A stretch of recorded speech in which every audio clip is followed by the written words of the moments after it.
chapter 11. And in the first year of Darius the Mede, I took my stand to support and protect him. Now then, I tell you the truth. 3 more kings will arise in Persia, and then a 4th, who will be far richer than all the others. When he has gained power by his wealth, he will stir up everyone against the kingdom of Greece. Then a mighty king will arise, who will rule with great power, and do as he pleases. After he has arisen, his empire will be broken up and parceled out toward the 4 winds of heaven. It will not go to his descendants, nor will it have the power he exercised, because his empire will be uprooted and given to others. The king of the south will become strong, but one of his commanders will become even stronger than he, and will rule his own kingdom with great power.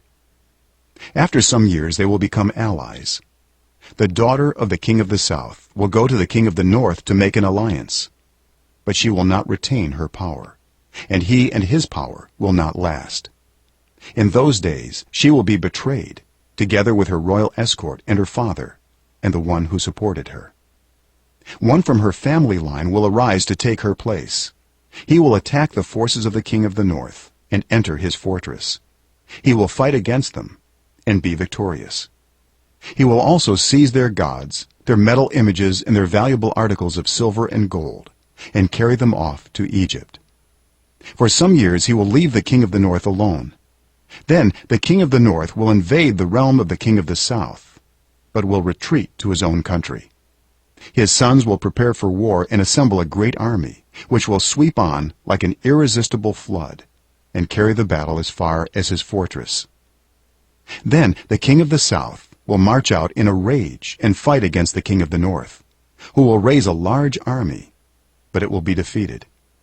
When the army is carried off, the king of the south will be filled with pride and will slaughter many thousands, yet he will not remain triumphant.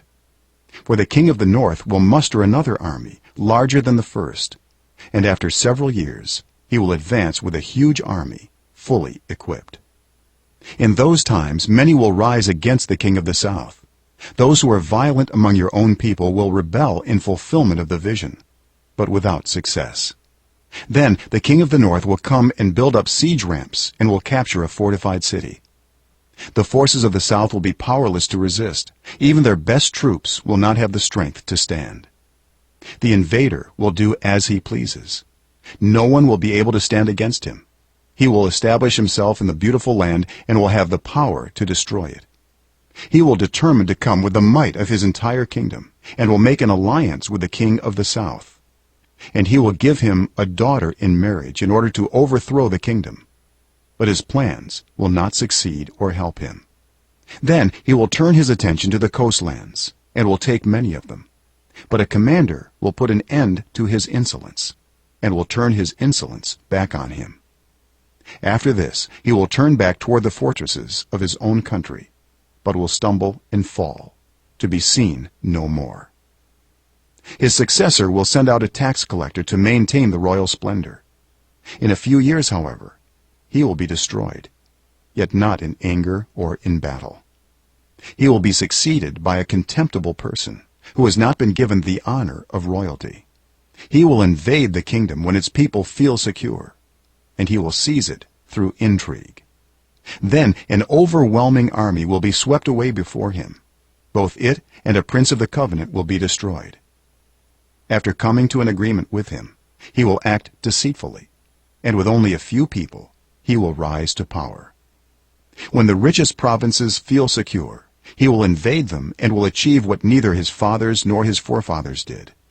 He will distribute plunder, loot, and wealth among his followers. He will plot the overthrow of fortresses, but only for a time. With a large army he will stir up his strength and courage against the king of the south. The king of the south will wage war with a large and very powerful army, but he will not be able to stand because of the plots devised against him. Those who eat from the king's provisions will try to destroy him.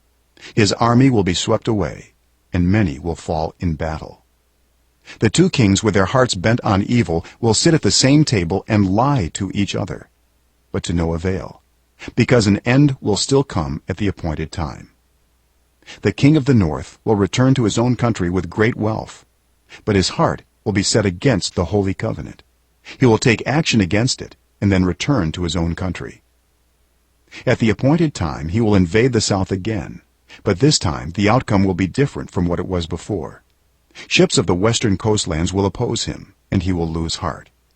Then he will turn back and vent his fury against the holy covenant. He will return and show favor to those who forsake the holy covenant. His armed forces will rise up to desecrate the temple fortress and will abolish the daily sacrifice. Then they will set up the abomination that causes desolation. With flattery he will corrupt those who have violated the covenant, but the people who know their God will firmly resist him. Those who are wise will instruct many, though for a time they will fall by the sword or be burned or captured or plundered. When they fall, they will receive a little help, and many who are not sincere will join them. Some of the wise will stumble, so that they may be refined, purified, and made spotless until the time of the end, for it will still come at the appointed time. The king will do as he pleases. He will exalt and magnify himself above every god, and will say unheard of things against the God of gods. He will be successful until the time of wrath is completed, for what has been determined must take place. He will show no regard for the gods of his ancestors or for the one desired by women, nor will he regard any god, but will exalt himself above them all. Instead of them he will honor a god of fortresses, a god unknown to his ancestors. He will honor with gold and silver, with precious stones and costly gifts. He will attack the mightiest fortresses with the help of a foreign god, and will greatly honor those who acknowledge him. He will make them rulers over many people, and will distribute the land at a price. At the time of the end, the king of the south will engage him in battle, and the king of the north will storm out against him with chariots and cavalry and a great fleet of ships. He will invade many countries and sweep through them like a flood. He will also invade the beautiful land. Many countries will fall, but Edom, Moab, and the leaders of Ammon will be delivered from his hand. He will extend his power over many countries. Egypt will not escape.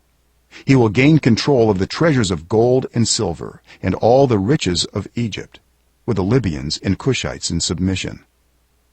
But reports from the east and the north will alarm him, and he will set out in a great rage to destroy and annihilate many. He will pitch his royal tents between the seas at the beautiful holy mountain, yet he will come to his end, and no one will help him.